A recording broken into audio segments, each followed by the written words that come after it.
At first it was, we got to get to the point where we flatten the curve. And then it was, we got to have a vaccine. And now it's like, not until nobody's infected anymore. It really is a shocking example of how hubristic these people are, as if they can control these things, being the force behind all of this.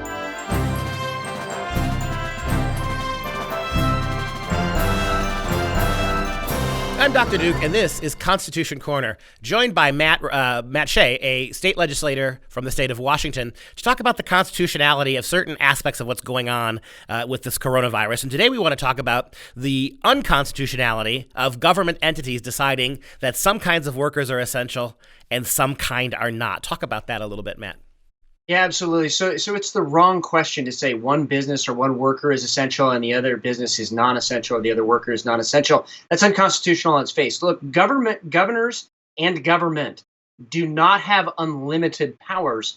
The Constitution was written in emergencies for emergencies and can never be suspended or eviscerated or undermined because of emergencies. I think this is a core principle of our constitutional republic. And the idea that they're asking the wrong question at the get-go kind of shows you where this agenda is headed. Because when they ask the question of one business is essential or one business non-essential, that's really an arbitrary and capricious action. It is an action, and we saw it with the Michigan governor, where she just said, we're going to extend the stay-at-home order if you guys keep protesting. That is a capricious action. An arbitrary action is deciding which one is essential, which one's non-essential. And it's interesting that government apparently is always essential. As we saw from the unemployment numbers here in Washington State, the only sector not touched in a very significant way or attacked in a very significant way was, of course, government. Well, in a constitutional republic, government is supposed to actually be the least essential, and it's because it's supposed to be the smallest.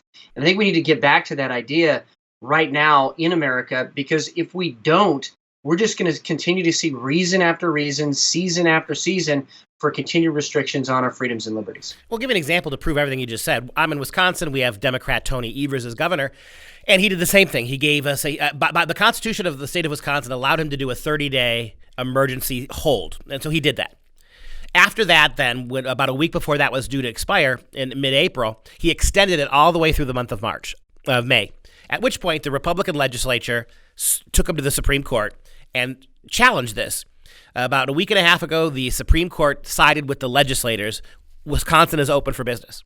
You would think that Tony Evers would have then rolled up his sleeves and said, okay, let's get people back to work. Instead, he is trying to use legislative power to pass a new act, a new actual binding law that would allow the governor to extend any kind of closure like this for up to 150 days, no questions asked, and then at his discretion alone for another 120 days. He wants to be able to suspend all activity in the state of Wisconsin, except for government, as you pointed out, for 270 days. Now, luckily, we have a Republican Assembly and a Republican Senate and a Republican Supreme Court, so the odds that that's going to pass are slim. Yet the fact that he wants to try it, doesn't that just say everything about the point you just made? It absolutely does. And again, the right question, I mean, the Founding Fathers dealt with this. They had multiple smallpox epidemics during the Revolutionary period. So this isn't like this is a new thing that, is new to modern times. The founders never anticipated. Of course they anticipated. They dealt with it. And the question actually is, what can be done safely? Can these businesses be open safely? And the question is answered very quickly. Absolutely they can. I think some of the measures that have been put out by the CDC are candidly ridiculous. I saw some guy driving down the road the other day with gloves on his hand, alone in his car, and no mask on. And you're kind of like, I think you're missing everything here, just common sense. And that, look, we're also grown adults in America. We can understand risk and we can accept risk.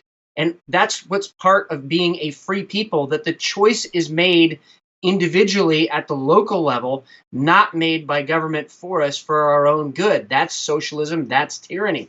And I think that underscores this entire issue and this entire debate, that we don't need more government. We need less government. We need to get government out of the way of the American people and unshackle the American spirit. I've always believed that radical progressive leftists, socialists, they don't worship God. They think they're God. And literally what they're trying to do is stop people from ever dying with some of this regulation, right? At first it was, we got to get to the point where we flatten the curve. And then it was, we got to have a vaccine. And now it's like, not until nobody's infected anymore. It really is a shocking example of how hubristic these people are, as if they can control these things, control being the force behind all of this. We got about 45 seconds left. Sum up how we fight this moving forward. Look, tyrants will always move the goalposts. That's their intent. So first it was to flatten the curve. Now it is to find a cure. And oh, by the way, you won't be able to travel if you don't have a card or maybe even a mark. I mean, that should be a huge thing for Christians to say is a red flag and stand up against. But the fact of the matter is, what Americans need to do is just get back to fundamental principles, get back to the Constitution, and believe that God really is the author of our salvation. That's it.